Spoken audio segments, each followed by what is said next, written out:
Olá a todos e todas que irão assistir esse vídeo, né? Meu nome é Guilherme, hoje quem está na linha de frente do programa Mesa de Debates. E hoje, né, depois de algumas semaninhas de atraso por motivos razoáveis, motivos justos, né? A gente vai dar continuidade a entrevistas às organizações de esquerda, né? A gente entrevistou o PCB, entrevistou o mês, agora entrevistou também o MRT, e agora iremos entrevistar a Resistência, né? Com parte desse projeto. E além disso, iremos debater algumas outras questões, como que é a questão do balanço das eleições, que é um debate que ainda que tenha passado as eleições, é um debate bastante importante de ser feito, né? Lembrando sempre que o que a entrevistada for colocar aqui não necessariamente reflete a posição do canal e reflete a minha posição, mas como o próprio canal fala, mesa de debates,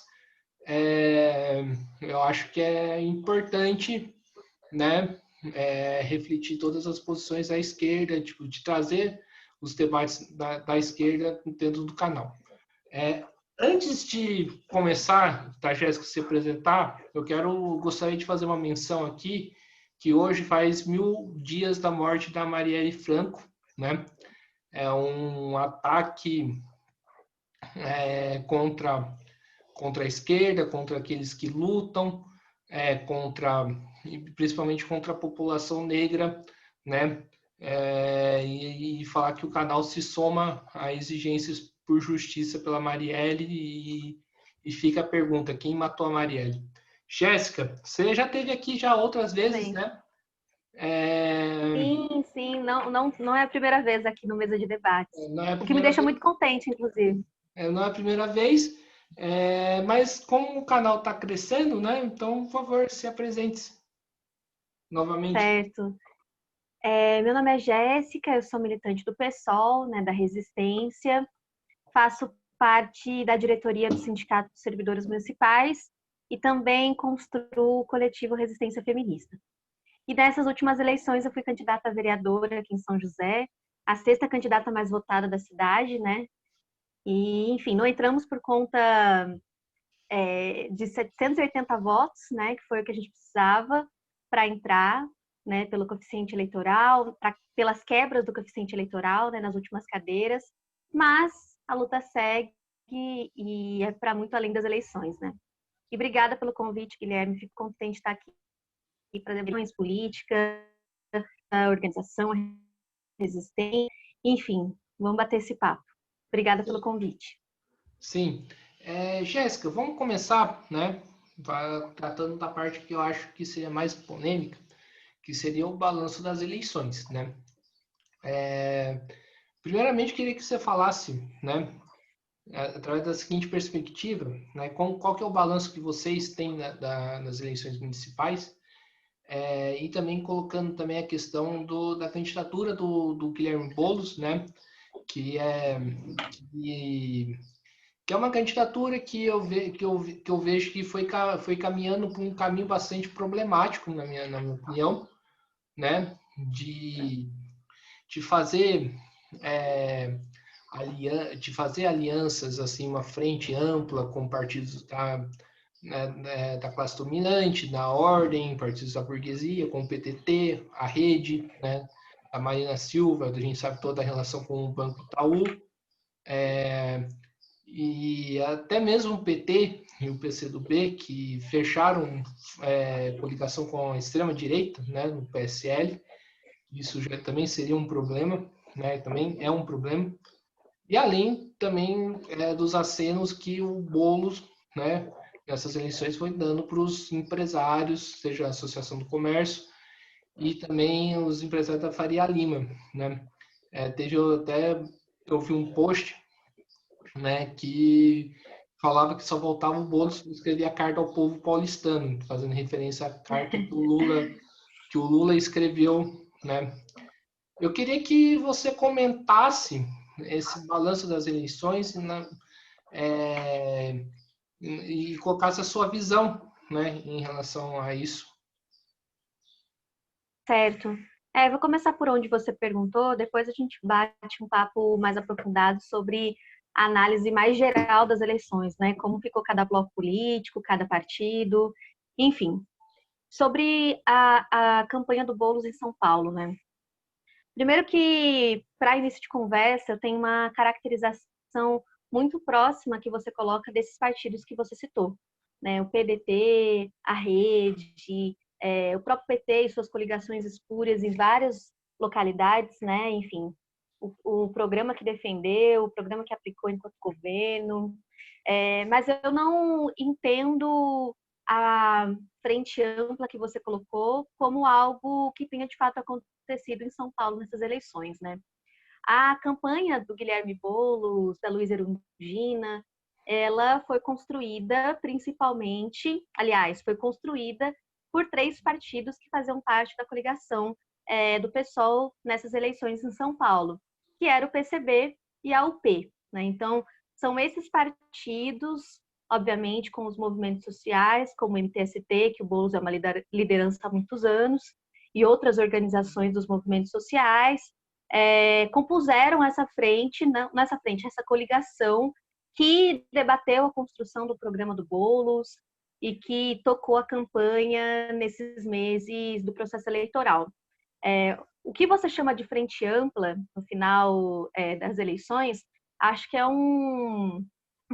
talvez uma confusão, não sei se teórica ou de interpretação acerca do que aconteceu, né? A gente teve no final das eleições, já no segundo turno, o apoio de vários partidos à candidatura do Boulos, né? Esse apoio por si só não significou uma transformação do programa defendido pelo Boulos, pelo PSOL, pelo PCB, pela UP, no segundo turno, né? Então, é bastante importante a gente dizer isso, porque acho que limpa um pouco o terreno acerca desse processo aí do segundo turno, né? Não houve um rebaixamento do programa para a candidatura do Boulos por esses apoios que o partido, que a candidatura recebeu no segundo turno das eleições municipais de São Paulo. Então, só para colocar aqui a minha visão sobre o que foi esse segundo turno, né? Eu também tenho acordo com você com relação não a incapacidade, talvez essa não seja a palavra, mas os limites também dessa candidatura, né? É importante a gente dizer que, de fato, há problemas, assim como houveram esses problemas nas eleições presidenciais de 2018, né, com relação ao programa do PSOL, com relação ao programa defendido pelo Guilherme Boulos, e que nós da Resistência fizemos polêmica pública, né, fizemos os nossos debates públicos acerca dessas problemáticas, né, como, por exemplo, a questão da dívida externa, do pagamento da dívida externa, da dívida externa, enfim, a gente nunca se furtou a fazer os debates necessários quando as candidaturas colocavam posições que eram contrárias àquelas que nós, enquanto resistência, defendemos, né? Então, de fato, há algumas posições problemáticas tomadas pelo Boulos nesse segundo, não só no segundo turno, mas ao longo da campanha, mas que de maneira alguma resume o que foi todo o processo eleitoral em São Paulo, né? Porque a campanha do Guilherme Boulos e da Luísa Erundina foi uma campanha como há muitos anos não se via sendo tocada pela esquerda, né? Foi uma campanha que foi capaz de disputar o segundo turno numa das cidades mais importantes da América Latina, né? É bastante importante que a gente diga isso, né? Um programa que se mostrou radical, à esquerda, de enfrentamento com a extrema-direita e com os ataques neoliberais promovidos pelo Covas, pelo PSDB, pelo Tucanato, que historicamente precariza a vida do povo, não só de São Paulo, mas no Brasil inteiro. E essa campanha, com esse perfil tocado, né, um perfil de um militante histórico já, de um grande movimento que é nacionalmente criminalizado, que é o MTST, conseguiu conquistar milhões de votos na principal da América, uma das principais capitais da América Latina. Então, eu acho que o signo, né, o balanço que a gente faz sobre esse processo eleitoral tem que estar muito pautado pelo que de fato representou a candidatura do Boulos, né? E acho que toda a disposição da esquerda, dos movimentos de juventude, dos movimentos sociais, das feministas, dos sindicatos, para disputar voto a voto da população de São Paulo para esse projeto, acho que animou a esquerda, né? Eu sinto que a esquerda, principalmente o PSOL, a esquerda revolucionária, sai dessas eleições mais fortalecida, né? Eu sinto que a gente conseguiu cavar um espaço importante com a candidatura do Boulos, não só por conta da candidatura do Boulos em si, por ele, né? Não só por isso, mas também por um espaço que o PSOL tem tido nos últimos anos, né? E a gente vai avaliar depois, daqui a pouquinho, né? O que é essa expressão eleitoral do PSOL, o que significa isso, o que é isso diante dos outros campos políticos, né, dos outros partidos. Enfim, eu acho que essa campanha serviu para isso, assim, principalmente para mostrar que um projeto de radicalidade, de transformação da realidade, com limites, obviamente, com limites, mas ainda assim esse projeto se mostrou um projeto capaz de se enraizar em espaços onde a disputa política eleitoral, a disputa de sociedade, de consciência, de ideologia, esteve sempre pautada, principalmente nos últimos anos, por uma disputa em que a direita e a extrema-direita estavam ganhando, né? Então, eu acho que a gente se inspira para seguir em frente com ainda mais força, não só mirando em 2022, porque eu acho que o debate que a esquerda revolucionária tem que fazer não é esse, que a esquerda tem que fazer não é esse, né? É a luta cotidiana, é a luta nas ruas, nos movimentos sociais, nos sindicatos. Mas eu acho que, de fato, serviu para animar mesmo esse setor, inclusive para mostrar que é possível, de fato, virar o jogo, né? Esse era o slogan, inclusive, da campanha do Guilherme Boulos, da Luísa Erundina, né? É possível virar o jogo, e de fato, 2 milhões de votos para um projeto de esquerda na principal capital da América do Sul não é nem um pouco desprezível, né? Acho que a gente tem que fazer, de fato, os balanços que você coloca, né? Quais foram os limites, mas os limites têm que estar sempre, precisam estar pautados pela vitória que foi essas eleições, né? Essa campanha. Sim, Essa é a nossa visão. sim. Você colocou uma questão aí que eu acho que seria importante a gente conversar que mesmo com o apoio desses partidos, né, no segundo turno, não significou um rebaixamento de programa. A gente sabe como que funciona, né, esses partidos como o PTT, partidos como a Rede, né, partidos como até mesmo o PT e o PCdoB, né, que é o famoso toma lá, tá cá, o famoso que você tem que, eu te apoio se você ceder naquele ponto ou num outro ponto, né?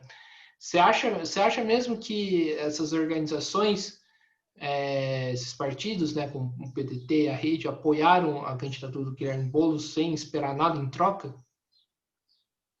Bom, aí a gente vai um pouco para o terreno da especulação, né? Eu não sei de nenhuma conversa de gabinete onde o PSOL, na verdade, me espantaria, inclusive espantaria inúmeras organizações que constroem o PSOL, que o PSOL sentou para dividir cargo no futuro governo Boulos, né? Então, acho que isso não aconteceu. E se aconteceu, se tiver público, acho que a gente tem que bater em cima, acho que a gente tem que debater e criticar, porque esse toma lá da cá da política tradicional é algo que a gente não tem, da velha política, né? A gente fala política tradicional, mas a velha política são ações desprezíveis que a gente tem que combater. Mas, de fato, continuo defendendo aquilo que coloquei, né? Porque senão a gente faz um balanço um pouco pé na realidade, né? Dizer que o apoio desses partidos à campanha do PSOL, do Guilherme Boulos no segundo turno, simboliza por si só um rebaixamento do programa, tirar a política do campo especulativo, né? É justamente isso que eu coloquei. Se existem debates de gabinete, de corredor, debates fechados, onde esses acordos foram feitos, eles não estão aí para a gente debater e não existe concretude, acho que nessas posições, né? Seria interessante, inclusive, se tivesse, né?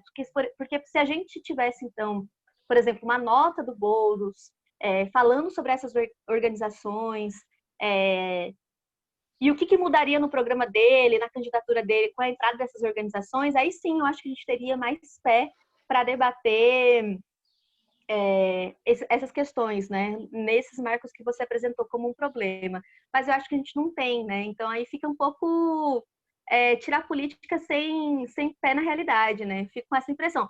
Diferentemente disso, seria se logo de início esses partidos fizessem parte da campanha, né? Da construção da campanha. Que aí eu acho que é diferente, porque aí a construção da campanha, do programa da campanha, das propostas, já diante de uma aliança, né? E aí sim há essa negociação que você coloca, há essa discussão sobre as ideias defendidas durante a campanha. Agora, no segundo turno, da maneira como foi feito, eu acho que não dá para a gente colocar que foi dessa forma que aconteceu, né? Com acordões, com rebaixamento do programa, enfim. Outro elemento, na verdade, fazer mais duas perguntas para fechar esse bloco, aí a gente parte para um outro assunto, né? Outro elemento que eu queria colocar, né? Você falou que do crescimento da esquerda nessas eleições, só que o que foi visível nacionalmente, inclusive tem uma entrevista muito boa que eu tive a oportunidade de realizar com o professor Plínio e o Cogiola, que na verdade quem cresceu nessas eleições não foi a esquerda e sim a direita tradicional, né? Claro. Inclusive também a esquerda, assim, ela, se for pensar no ponto de vista nacional, ela manteve seu número de votos em relação a 2018. Eu queria que você falasse como que você enxerga essa questão. Sim, não, eu acho essa pergunta excelente, Guilherme, sinceramente. Primeiro que eu também não acho que a esquerda foi quem mais brilhou nessas eleições, do ponto de vista de resultados eleitorais, né? Existe um setor político que teve uma expressão muito importante nessas eleições, que foi a velha direita, né? PSDB, DEM, esses setores foram os que mais conquistaram prefeituras das principais capitais do país. Em São Paulo, por exemplo, o PSDB conquistou as principais prefeituras do estado. Então, o Tucanato está com força aqui nessas últimas eleições. E quando a gente compara essa força política, né, esse resultado eleitoral da direita tradicional, né, do PSDB, do DEM, do MDB, com as eleições de 2018, a gente percebe que houve, de fato, um crescimento exponencial, não só uma recuperação daquilo que em 2018 essa direita tradicional perdeu para o bolsonarismo, mas a gente percebe que, além de recuperar essa força que havia perdido para a extrema-direita, para o bolsonarismo, a direita tradicional, a velha direita, avançou, né? Então, conquistou as principais capitais do país, São Paulo, Rio de Janeiro, Porto Alegre, aliás, outras capitais também, como Belo Horizonte. Então, a direita tradicional, de fato, foi uma grande vitoriosa dessas eleições. Isso eu tenho acordo com você, com os professores que você entrevistou, né? Então, esse bloco político, de fato, foi vitorioso, né? Mas a gente também, ao mesmo tempo, tem outros blocos políticos que se movimentaram no tabuleiro da disputa eleitoral, né? E eu acho que dá para a gente dizer, com ressalvas também, não é uma derrota absoluta, né? Uma derrota relativa do bolsonarismo, né? Então, as principais figuras, né, os principais políticos, candidaturas, tanto a vereança quanto as prefeituras, apoiadas pelo Bolsonaro, não conseguiram se eleger. Foi uma pequena minoria que conseguiu se eleger, né? Então, o bolsonarismo perdeu espaço nessas eleições, e isso é bastante importante, porque nós, enquanto esquerda, inclusive, miramos o bolsonarismo e construímos os nossos perfis de campanha, né, os principais perfis de candidatos e candidatas da esquerda, estou falando aqui também, principalmente do PSOL, tinham, principalmente não, sobretudo do PSOL, né, porque, enfim, outros partidos de esquerda aí mal se posicionaram contra o bolsonarismo, né? Mas nós, da esquerda radical, nos posicionamos, né, miramos a nossa campanha política, a nossa campanha eleitoral, no combate ao bolsonarismo. E acho que, nesse sentido, a gente saiu muito vitorioso, porque, de fato, o bolsonarismo retrocedeu, né? Aí a gente tem que avaliar, né? O Bolsonaro, nos últimos tempos, também tem tido quedas de popularidade.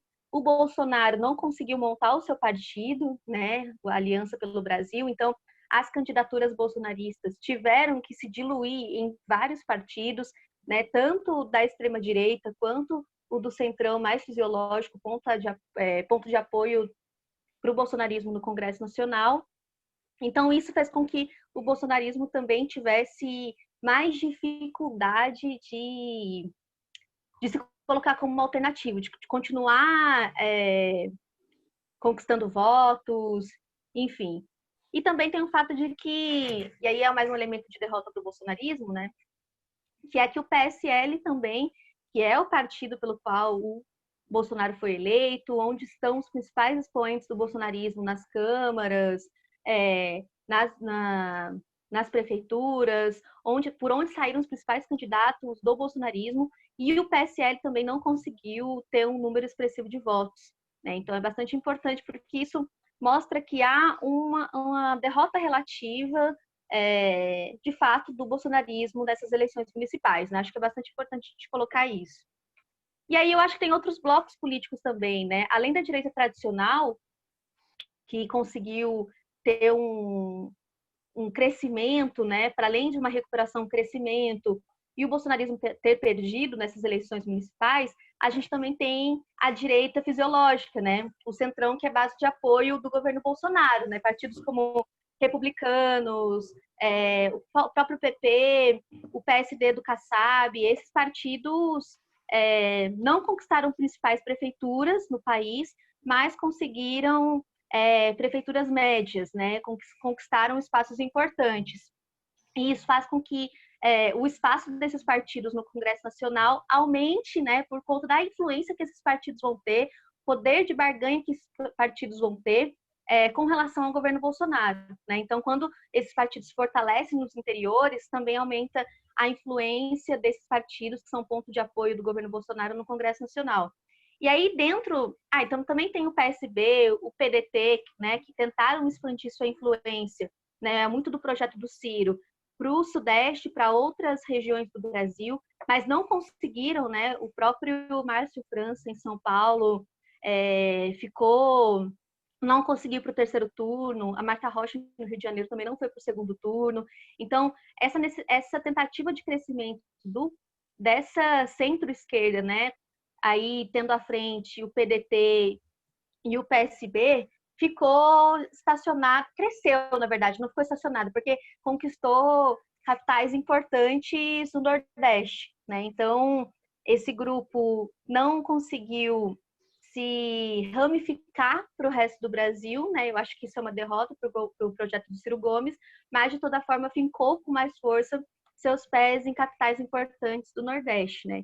E dentro da esquerda eu acho que já é um outro debate, né? Porque a esquerda não se resume ao que foi o resultado eleitoral do PSOL e nem o que foi somente o resultado eleitoral do PT, né? Dentro da esquerda, embora eu acho que a esquerda saiu de cabeça erguida das eleições, há diferenças entre como os partidos da esquerda se saíram nesse processo eleitoral, né? Nas últimas eleições municipais, a gente estava com um processo muito complicado para a esquerda de conjunto, né? Que era uma eleição municipal marcada pelo signo do golpe contra a Dilma, né? Que tirou a Dilma do poder, Temer assumiu, e o antipetismo naquele momento foi algo fundamental para as eleições municipais, né? Para definir os rumos das eleições municipais. Aqui em São José, por exemplo, né, a gente teve uma derrota, né, do candidato petista, que era o Carlinhos de Almeida, e também uma diminuição das cadeiras do PT na Câmara Municipal. E isso que aconteceu aqui em São José foi algo que percorreu o Brasil todo, né? Então, em 2016, nas últimas eleições municipais, o PT perdeu muitas cadeiras, perdeu muito espaço, e nesse momento, nessas últimas eleições agora, conquistou um pouco mais, avançou no sentido de recuperar aquilo que havia perdido. Mas isso não significa que tenha avançado como avançou a direita tradicional, por exemplo, né? Então, não dá para nem dizer que o PT teve uma recuperação positiva. Acho que conseguiu manter aquilo que tinha, mas não avançou muito, né? Então, é pela primeira vez na história do PT, por exemplo, o PT não conquistou a prefeitura de uma capital do país, né? Perdeu também número de, enfim, de influência política. O PCdoB também, eu acho que teve um resultado muito pior do que o PT, inclusive, né? Teve um resultado de diminuição mesmo de cadeiras em todos os âmbitos, né? Nas prefeituras, nas câmaras de vereadores. E isso faz com que o PCdoB comece a entrar numa situação um pouco complicada, né, com relação à cláusula de barreira. Acho que aí pela frente vão vir junções, né, entre o PCdoB e outros partidos, inclusive partidos da direita, né. Acho que é isso que está colocado para o futuro do PCdoB. Se não houver nenhuma reformulação na forma como o partido vem tocando as alianças, né, a construção político-partidária, as lutas. E eu acho que o grande sol, eu ia falar grande estrela, mas o grande sol da esquerda nas últimas eleições foi realmente o PSOL, né? Que dobrou o número de cadeiras nas câmaras municipais, né? Agora são 88 vereadores e vereadoras do PSOL, com um perfil feminista, de negritude, um perfil LGBT, dos movimentos sociais, né? Então são candidaturas que no geral, representam, né, essa nova expressão de uma nova esquerda aqui no Brasil, né, perfis classistas também, mas dentro dessas localizações, né, dos movimentos sociais. E também conquistou uma capital importante, que é Belém, e foi para o segundo turno na principal capital da América do Sul, né, em São Paulo, com Guilherme Boulos, né. Então, aumentou exponencialmente o número de votos, não só o número de eleitos, né. E eu acho que é essa dinâmica que segue, né? Essa dinâmica que vai seguir. Para nós, assim, que somos do PSOL, né, nós da Resistência, que construímos o PSOL, esse resultado eleitoral do PSOL é muito animador no que diz respeito na construção das lutas, não só do período eleitoral, mas também o quanto a gente consegue influenciar, a partir dessa nova localização que a gente está agora, os rumos da política, né? Acho que a gente consegue ter um pouco mais de audiência. Aqui em São José, por exemplo, a gente conquistou, com relação às eleições passadas, municipais, a gente fez 1000% a mais de votos para legenda do PSOL, né? De conjunto, somando os vereadores todos, né? E os votos na legenda. E a gente teve quase 3% de votos na candidatura majoritária do PSOL, né, da Marina. Isso para nós também é histórico aqui na cidade, né? Então, essa audiência que o PSOL conquistou, esse número de votos do partido desse período mostrou que a gente tem bastante espaço na realidade para continuar pautando a nossa visão da sociedade, né? Outro elemento que a gente tem que colocar aqui, né, é a questão das eleições do Rio de Janeiro, né? Eu queria que você explicasse um pouco como que você enxergou o segundo turno do Rio de Janeiro e qual que foi a posição de vocês. Certo. Bom, lá no Rio de Janeiro a gente saiu com uma candidatura própria, né? Que é a candidatura da Renata Souza, que, diferentemente dos outros anos, não foi para né, das últimas eleições, não foi para o segundo turno, né? A gente teve um debate aí com relação ao Freixo, né? Que seria aí o candidato à majoritária do PSOL no Rio. E a gente teve uma eleição muito difícil, né? Uma eleição em que, de um lado, a gente tinha um candidato da direita e do outro da extrema direita, né? Então, qual foi o posicionamento? Eu acho que esse posicionamento foi um posicionamento mais amplo da esquerda no Rio de Janeiro, né? Nenhum voto em Crivella, né? A gente não declarou voto no Paes no segundo turno, não teve esse tipo de ação ou de movimentação política por parte do PSOL. Pode ser que tenha tido enfim, por movimentos, enfim, né, que chamou voto no Paes no segundo turno, mas do PSOL, o que a gente disse, o que a gente construiu, né, os nossos debates políticos caminhavam no sentido de nenhum voto em Crivella, que era o representante número 1 do bolsonarismo na cidade do Rio de Janeiro, né? Nosso posicionamento enquanto PSOL foi esse. Jéssica, aconteceu um pequeno probleminha aqui, né? É importante falar, inclusive, para as pessoas que irão assistir esse vídeo.